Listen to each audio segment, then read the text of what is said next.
साधनाधिकरण स्थिति विधानतः, यह सूत्र आज हमने पढ़ा। इससे पूर्व कल का ही रिवीजन यहाँ पर हुआ था।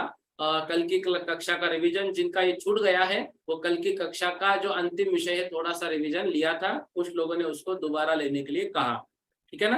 तो यह सूत्र हमने अभी देखा, निर्देश स्वामित्व साधनाधिकरण स्थिति विधानतः। निर्देश, स्वामित्व, साधन, अधिकरण, स्थिति और विधान, इसमें सामान्य रूप से अभी हमने ये बात समझी। वस्तु के स्वरूप का निश्चय करना निर्देश, वस्तु मतलब यहाँ पर जिसका भी हमें वर्णन करना है वह निर्देश में आएगा। वस्तु का जो स्वामी होगा वह स्वामित्व में आएगा, अधिपति स्वामित्व में आएगा। उसके उत्पत्ति का जो निमित्त होगा वो साधन में आएगा। वस्तु के आधार को अधिकरण कहते हैं और कालकृत व्यवस्था को स्थिति कहते हैं और वस्तु के भेद प्रभेद को विधान कहते हैं। ये सामान्य रूप से पढ़ा था।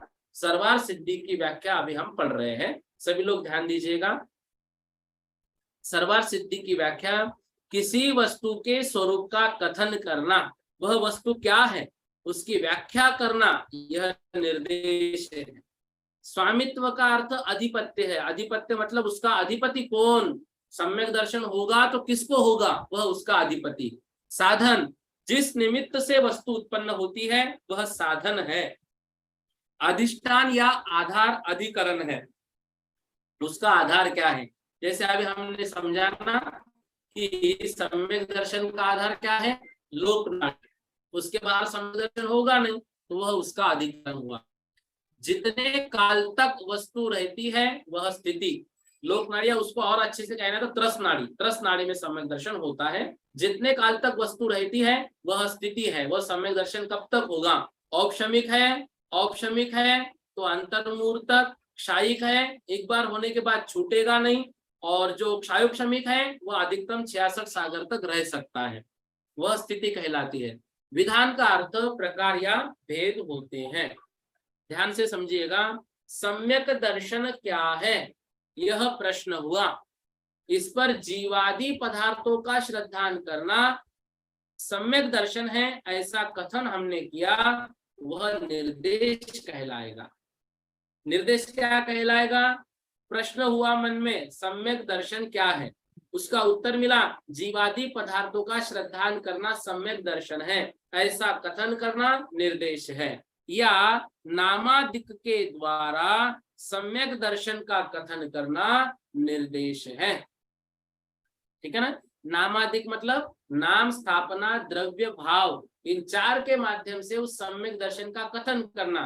भाई नाम क्या है सम्यक दर्शन का, फिर स्थापना कैसे करेंगे, फिर द्रव्य निक्षेप से उसका वर्णन कैसे करेंगे, भाव निक्षेप से कैसे करेंगे, इन सभी बातों का जो बात कही जाती है वो निर्देश कहलाता है। अब दूसरा प्रश्न, स्वामित्व।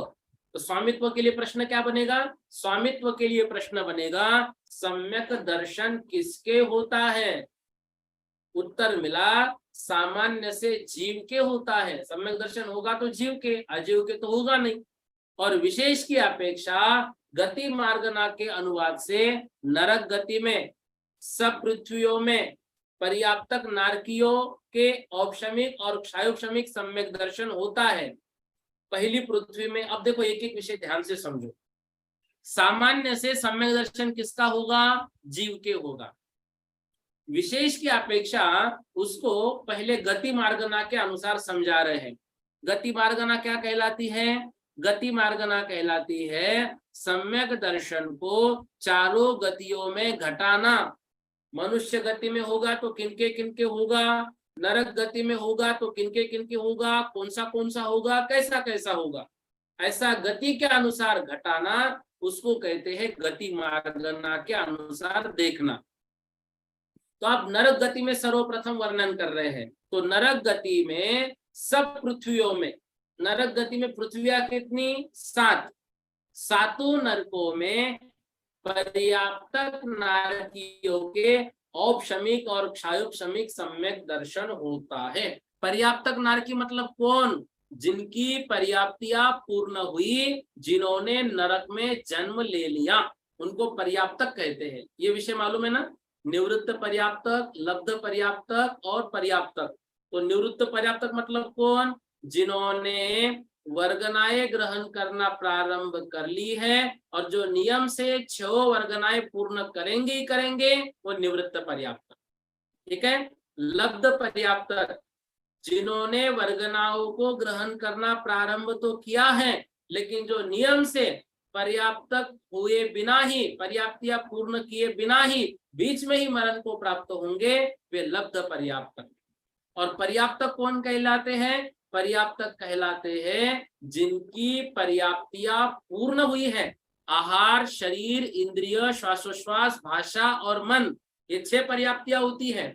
जब जीव यहाँ पर जन्म लेता है तो आहार, ठीक है ना, शरीर, इंद्रिय, श्वासोश्वास, भाषा और मन, इन 6 पर्याप्तियों को क्रम से ग्रहण करना प्रारंभ करता है।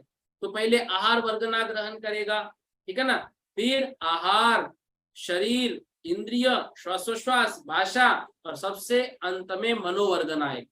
तो ये पर्याप्तियां पूर्ण करेंगे। पर्याप्तियां जिनकी पूर्ण हुई वे पर्याप्तक कहलाएंगे।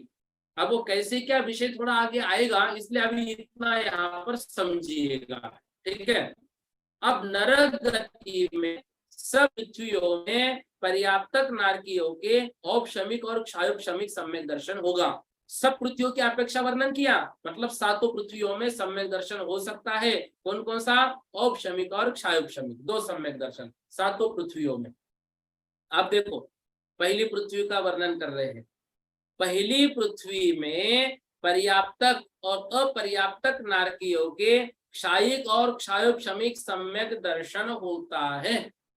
ध्यान से, पहली पृथ्वी में पर्याप्तक और अपर्याप्तक नारकियों के क्षायिक और क्षायोपशमिक सम्यक दर्शन होता है। जो पहली पृथ्वी है, मतलब पहला नरक है, उस नरक में पर्याप्तक अवस्था में और अपर्याप्तक अवस्था में, अपर्याप्तक अवस्था में मतलब जो पूर्व भाव से ही सम्यक दर्शन साथ में लेकर आ रहे हैं, वो कौन कौन सा होगा? क्षायिक और क्षायोपशमिक। तो पहली पृथ्वी में पर्याप्तक और अपर्याप्तक नारकियों के क्षायिक और क्षायोपशमिक सम्यक दर्शन होता है। तिर्यंच गति में पर्याप्तक तिर्यंचों के औपशमिक सम्यक दर्शन होता है। क्षायिक और क्षायोपशमिक सम्यक दर्शन पर्याप्तक और अपर्याप्तक दोनों प्रकार के तिर्यंचों के होता है। क्षायिक की अपेक्षा से क्षायिक सम्यक दर्शन भोग भूमि की अपेक्षा से, भोग भूमि मतलब जो होती है जहां पर वो साथ में लेकर जाएंगे, ठीक है ना, क्षायिक और क्षायोपशमिक। तो वो अपर्याप्तक पर्याप्तक दोनों प्रकार के तिर्यंचों के होता है। देखो ध्यान से, तिर्यंचनी के क्षायिक सम्यक दर्शन नहीं होता है, मतलब जो तिर्यंचनी है, स्त्रीलिंग है तिर्यंच में, उनका क्षायिक सम्यक दर्शन नहीं होगा।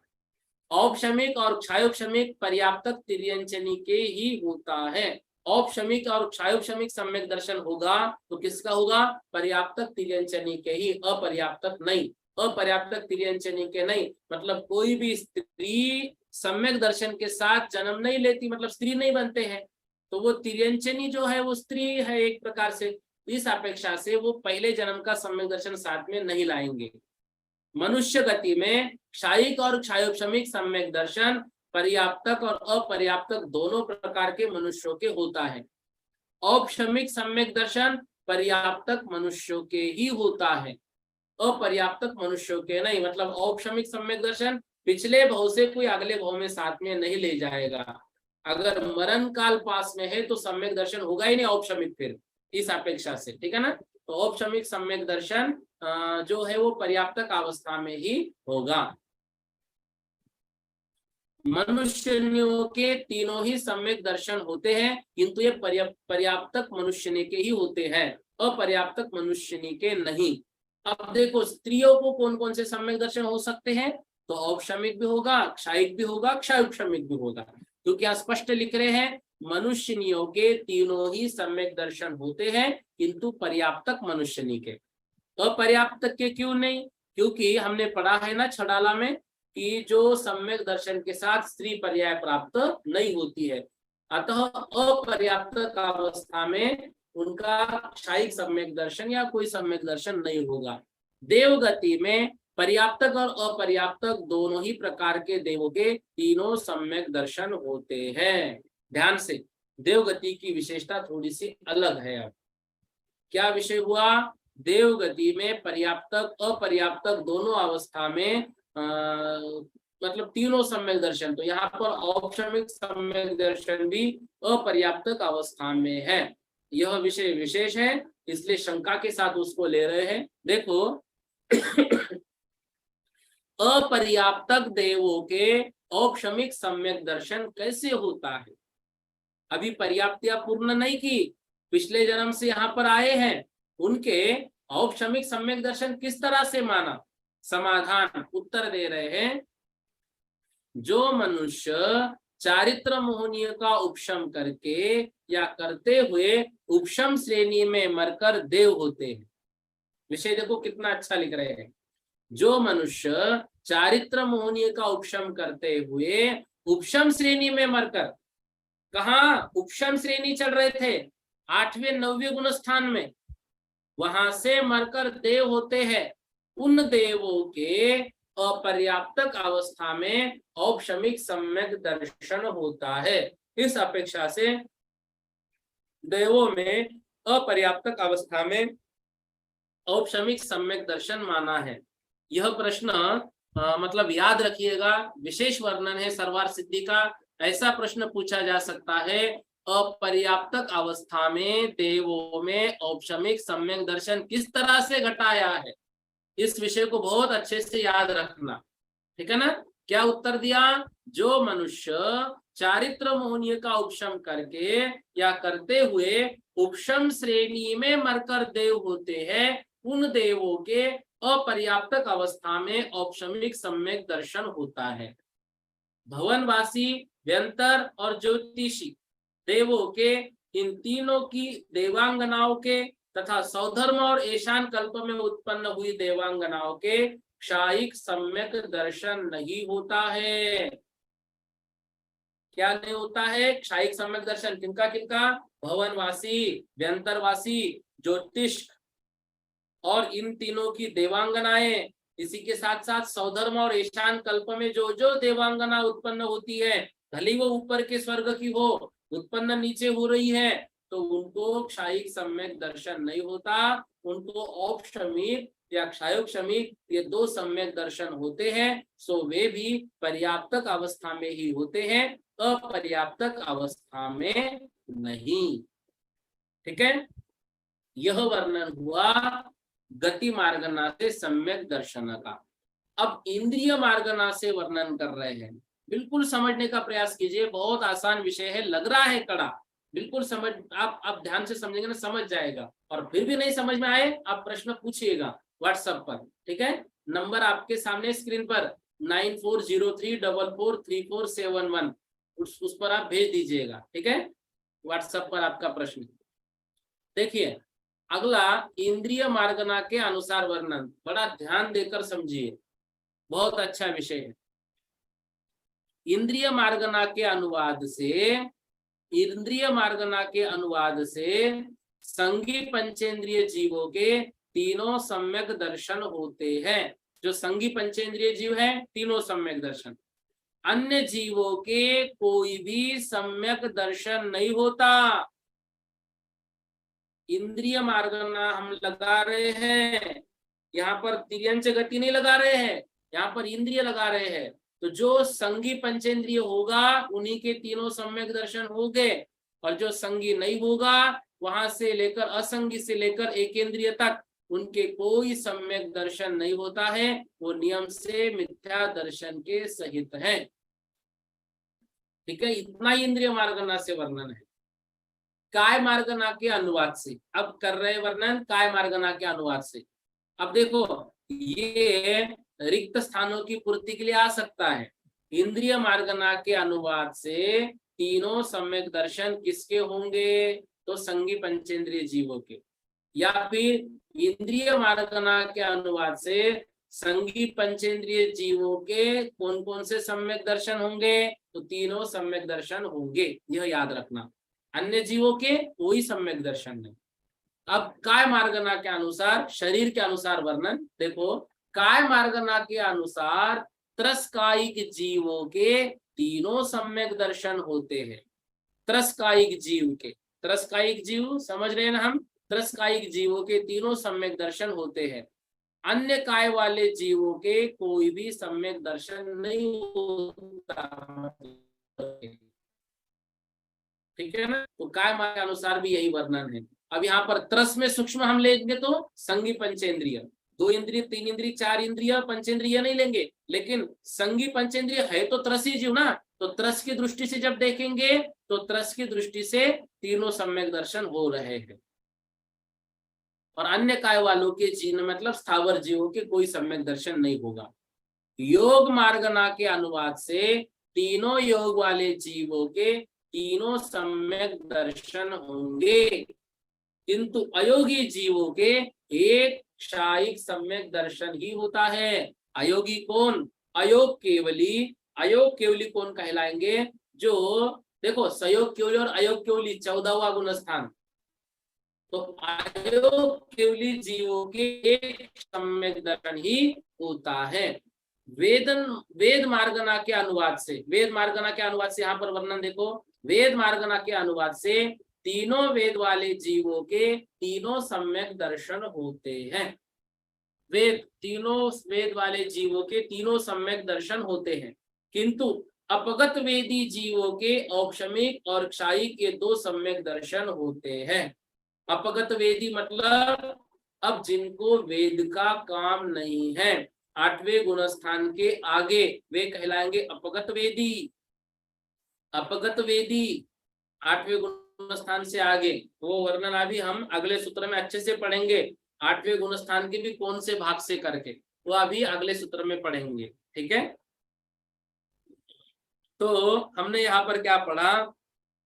वेद मार्गना के अनुवाद से तीनों वेद वाले, त्रिवेद हो, पुरुष वेद हो या नपुंसक वेद हो, तीनों सम्यक दर्शन होंगे, किंतु अपगत वेदी जीवों के औपशमिक और क्षायी के 2 सम्यक दर्शन होते हैं। औपशमिक की अपेक्षा से, उपशम श्रेणी चढ़ने की अपेक्षा से। कषाय मार्गना के अनुवाद से चारों कषाय वाले जीवों के तीनों सम्यक दर्शन होते हैं, किंतु कषाय रहित जीवों के औपशमिक और क्षायिक ये 2 सम्यक दर्शन होते हैं। कषाय रहित जीव कौन? प्रश्न देखो, कषाय रहित जीव कौन? 11वें गुण स्थान से आगे। बहुत बढ़िया, ठीक है ना? जयपुर से जो पढ़ रहे हैं वो तुरंत उन्होंने बोला 11वें गुण स्थान से। हाँ, तो देखो 11वें गुण स्थान से आगे जो है वो है कषाय रहित जीव। तो कषाय सहित जीव कौन कौन से कहलाएंगे? 10वें गुण स्थान तक, क्योंकि 10वें गुण स्थान में भी सूक्ष्म सांप्राय, सूक्ष्म लोभ रहता है, और 11वें गुण स्थान में कषाय रहित अवस्था है। तो कषाय रहित जीवों के औपशमिक और क्षायिक ये 2 सम्यक दर्शन होते हैं। तो औपशमिक कौन से गुण स्थान की अपेक्षा? मात्र 11वें गुण स्थान की अपेक्षा, वह उपशांत मोह है, उस अपेक्षा से उनका औपशमिक सम्यक दर्शन होगा। और 12वें, 13वें, 14वें गुण स्थान की अपेक्षा क्षायिक सम्यक दर्शन होता है। अब ज्ञान मार्गना के अनुवाद से वर्णन कर रहे हैं। अभिनी बोधिक ज्ञानी मतलब मति ज्ञान का ही वो नाम है, ठीक है ना? तो अभिनिबोधिक ज्ञानी, श्रुत ज्ञानी, अवधिक ज्ञानी, मन पर्यय ज्ञानी जीवों के तीनों सम्यक दर्शन होते हैं। जिनके पास मति ज्ञान है, श्रुत ज्ञान है, अवधिक ज्ञान है, मन पर्यय ज्ञान है, ऐसे जो जीव है उनको तीनों सम्यक दर्शन होते हैं। किंतु केवल ज्ञानी जीवों के कौन सा सम्यक दर्शन होगा? मात्र क्षायिक सम्यक दर्शन। केवल ज्ञानी जीवों का कौन सा सम्यक दर्शन होगा? मात्र क्षायिक सम्यक दर्शन। वहां औपशमिक और क्षायोपशमिक का कोई काम नहीं है, उससे ऊपर उठ गया वो। संयम मार्गना के अनुवाद से सामायिक छेदोपस्थापना और संयत जीवों के तीनों सम्यक दर्शन होते हैं। परिहार विशुद्धि संयमी को औपशमिक सम्यक दर्शन नहीं होता। शेष दो हो सकते हैं, क्षायुक शमिक और क्षायिक। सूक्ष्म सांप्रायिक संयत और यथाख्यात संयत जीवों के औपशमिक और क्षायिक सम्यक दर्शन होता है, फिर वही 11वां 12वां गुणस्थान की अपेक्षा। संयता सहित मतलब पंचम गुणस्थान, असंयत मतलब चतुर्थ गुणस्थान जीवों के तीनों सम्यक दर्शन हो सकते हैं। ठीक है ना। दर्शन मार्गना के अनुवाद से चक्षु दर्शन वाले, अचक्षु दर्शन और अवधि दर्शन वाले जीवों के तीनों सम्यक दर्शन होते हैं। चक्षु दर्शन, अचक्षु दर्शन और अवधि दर्शन। ठीक है ना। किंतु केवल दर्शन वाले जीवों के एक केवल क्षायिक सम्यक दर्शन ही होता है। जैसे केवल ज्ञान वैसे केवल दर्शन। ठीक है ना। क्योंकि केवल ज्ञान के साथ जो होता है वह केवल दर्शन, तो उनका मात्र क्षायिक सम्यक दर्शन होता है। लेशा मार्गना के अनुवाद से छहो लेशाय वाले जीवों के तीनों सम्यक दर्शन होते हैं, छहो लेशा वालों के। किंतु लेशा रहित जीवों के एक क्षायिक सम्यक दर्शन ही होता है। ठीक है ना। भव्य मार्गना के अनुवाद से भव्य जीवों के तीनों सम्यक दर्शन होते हैं, और ये तो बहुत इजी है। अभव्यों के कोई सम्यक दर्शन नहीं होता है। क्लियर हो रहा है विषय। हाँ, सम्यक तो मार्गना के अनुवाद से जहां सम्यक दर्शन है वहां वही मानना चाहिए। भाई सम्यक औपशमिक है तो औपशमिक, क्षायिक है तो क्षायिक, क्षायुक शमिक है तो क्षायिक, क्षायुक शमिक।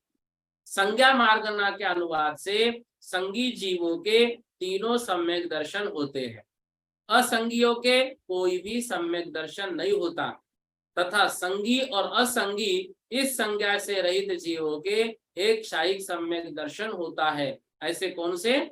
14वें 13वें गुणस्थानवर्ती जीव। ठीक है ना, उनके अपेक्षा से। असंगियों को कोई सम्यक दर्शन नहीं, संगी जीवों को, संगी और असंगी संज्ञा से रहित जीवों को क्षायिक सम्यक दर्शन, और संगी जीवों के तीनों सम्यक दर्शन। यही हमने इंद्रिय मार्गना में भी पढ़ा था। आहार मार्गना के अनुवाद से आहारक को तीनों सम्यक दर्शन होते हैं, अनाहारक छद्मस्तों के भी तीनों सम्यक दर्शन होते हैं, किंतु समुद्घातगत केवली अनाहारकों के एक सम्यक दर्शन ही होता है। ठीक है ना। समुद्घातगत अनाहारक का विषय हमने द्रव्य संग्रह में बहुत अच्छे से पढ़ा था। वो तो अब इसका विशेषार्थ यहाँ पर समझिएगा। पदार्थों के विवेचन करने की प्राचीन दो परंपरा रही है। निर्देश आदि 6 अधिकारों द्वारा विवेचन करने की एक परंपरा, और सदादि 8 अधिकारों द्वारा विवेचन करने की दूसरी परंपरा।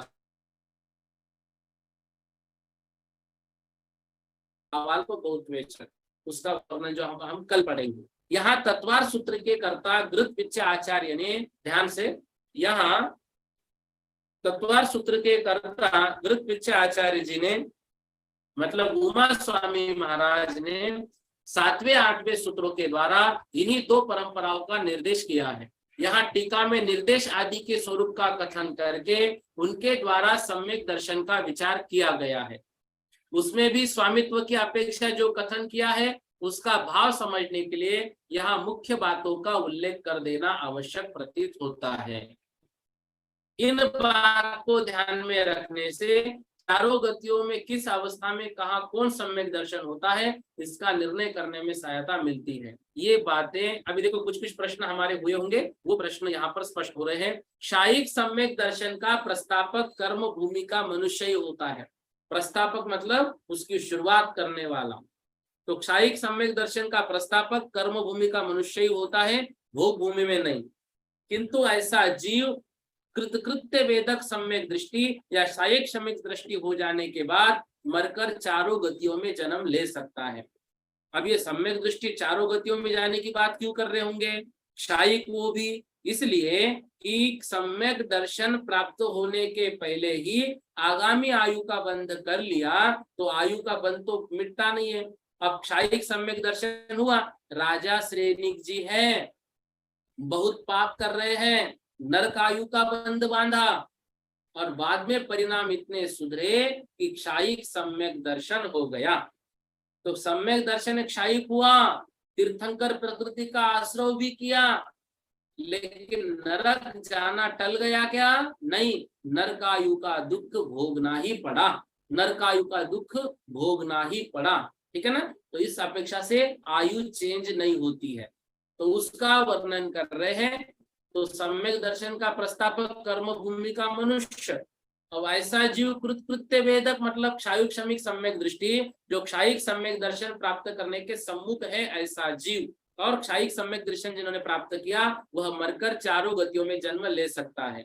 नरक में उक्त जीव प्रथम नरक में ही जाता है, दूसरे आदि नरकों में कोई भी सम्यक दृष्टि मरकर उत्पन्न नहीं होता। तिर्यंचों में देखो, जो क्षायिक सम्यक दृष्टि जीव है वो पहले नरक में ही जाएगा, दूसरे आदि नरकों में कोई भी सम्यक दृष्टि मरकर उत्पन्न नहीं होता है, वो उनका सम्यक दर्शन छूट जाएगा, पुनः होगा दूसरे आदि में। तिर्यंचों में मनुष्यों में उक्त जीव उत्तम भोग भूमि के पुरुष वेदी तिर्यंचों में और मनुष्य में ही उत्पन्न हो सकता है। ठीक है ना? मनुष्य में तो जाएगा लेकिन उत्तम भोग भूमि में जाएगा। इस तरह से इतना वर्णन अभी हम आज कर लेते हैं, कल थोड़ा सा विषय और लेंगे आगे का। मेरा